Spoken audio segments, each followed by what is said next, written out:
Ron Pericles from Drexel University, student of Neutron. I just saw your debate with Jan Helfeld online. Oh, yes.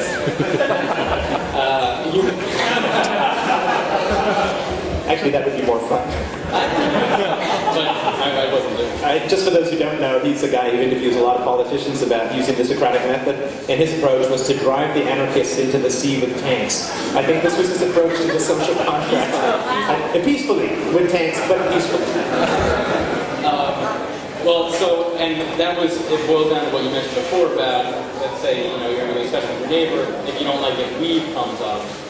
And so that's kind of where he went with that in a more tactical manner. He said, well, we could somehow move them to a different area, voluntarily move them. How do you address, how would you break down the, if you don't like it, leave assertion to what it really is? To use this method that you showed us to help people about what they're advocating, that they somehow have the ability to force us to move. No, that's a good question. We all heard that if you don't like it, leave thing.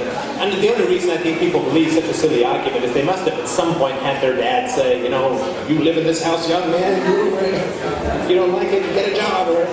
But the fundamental question is property ownership, right? So if you live in some house and you bought it or you're in the process of paying for it, or even if you rent it, you have property rights to that house.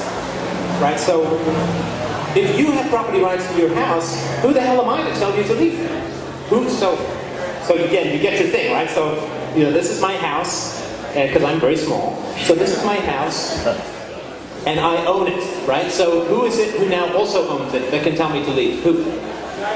The guy with the gun, right? So that's true, but he doesn't own it. He's just telling you to leave with the gun. That's not ownership, right? Otherwise, lovemaking and rape are the same damn thing, right? If you're using force, it's not ownership. It's just driving people out at gunpoint. And so it comes around, so can two people own the same house? If two people can own the same house, why only two people? Why can't 30 million people own the same house and all wait in line for the bathroom, right? I mean, it comes down to who owns what. If one person owns the house, then no one can tell that person to leave. If more than one person can own the house, then property rights don't exist, nothing is real, and nobody has any precedence over anybody else. In which case they can't tell you. Nobody can tell you. You can all sit around and argue, but as soon as someone has precedence, then they have that ownership, and everybody else's ownership vanishes. So to me, I would just go right down to the question of who owns that house. And so, because the argument of love it or leave it is the government owns everything.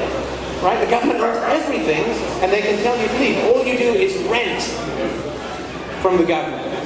And if the government owns everything, then I say, well, how did the government establish that? How does some guy in Washington owns everything? I mean, how is that even possible? And how is that different from medievalism? Anyway, does that help?